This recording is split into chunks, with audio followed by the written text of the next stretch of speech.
আসসালামু আলাইকুম, সাদের মা বলছি। সবাই কেমন আছেন? ভালো আছেন? আমরাও ভালো আছি। আমি আজকে খিচুড়ি রান্না করবো পোলা চাল দিয়ে।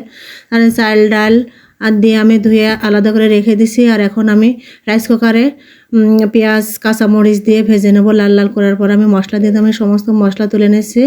আদা বাটা, রসুন বাটা, জিরের গুঁড়ো, হলুদের গুঁড়ো, স্বাদ মতো লবণ দিয়ে আমি মশলাটাকে ভালো করে গোলায় নিচ্ছি যাতে ভালো হয়। আর গোলানো মশলা দিলে তেলের মধ্যে কেমনি ঠান্ডা মশলা দিলে ছিটে তেল গায়ে পড়ে, এজন্য আমি গোলায় রাখি। যেখানে আমার ঝাল পেঁয়াজটা ভাজা হয়ে গেছে, আমি মশলাটা দিয়ে এখন ভালো করে কষাই নিব। কষানোর পরে আমি চালটাকে দিয়ে আরও ভালো করে কষাই নেব। তেল এই যে আমার মশলাটা থেকে তেল ছেড়ে দিয়েছে, আমি এখানে চালটা দিয়ে দেবো। চালটা দেওয়ার পরে আমি মশলাটাকে ভালো করে চালের সাথে মিশাই দেব। এই যে আমি ভালো আর একটু কষাই নেব। আমার চাল কষানো হয়ে গেছে, আমি আর একটু ভালো করে কষাবো।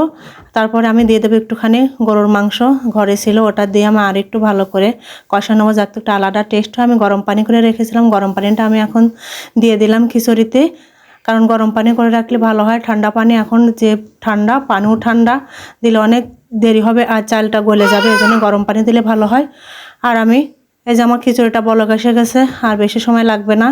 আমি এখনই আসলে ডিম খিচুড়ি রান্না করার জন্য এই যে ডিম আমি বসাই দিয়েছি, ডিম সেদ্ধ করে নিয়েছি। আর এই যে আমার ছেলে সাদবাবু কী যে ঝামেলা করছে, এই যে খুব ঝামেলা করছে, কারণ এটা নেবে সেটা নেবে, ওর কোনো কিছু পছন্দ হচ্ছে না। আর ওর কাছে কোনো কিছু দিলে এখন ভেঙে ফেলছে, মানে এটা এটা ওটা ফেলে দিচ্ছে, ভেঙে যাচ্ছে। আর এই যে ঝামেলা করা শুরু করে দিচ্ছে। এবার তো আমার খিচুড়ি হয়ে গেছে, আমি এখন ডিমটা দিয়ে দিব। ডিমটা দিয়ে দেওয়ার পরে খিচুড়িটাকে ভালো করে নেড়ে দেব, কারণ সাদবাবু ওখানে অনেক ঝামেলা করছে, আর সময় নাই। আজকে এই পর্যন্তই। এই যে আমার খিচুড়িটা হয়ে গেছে। আল্লাহ হাফেজ।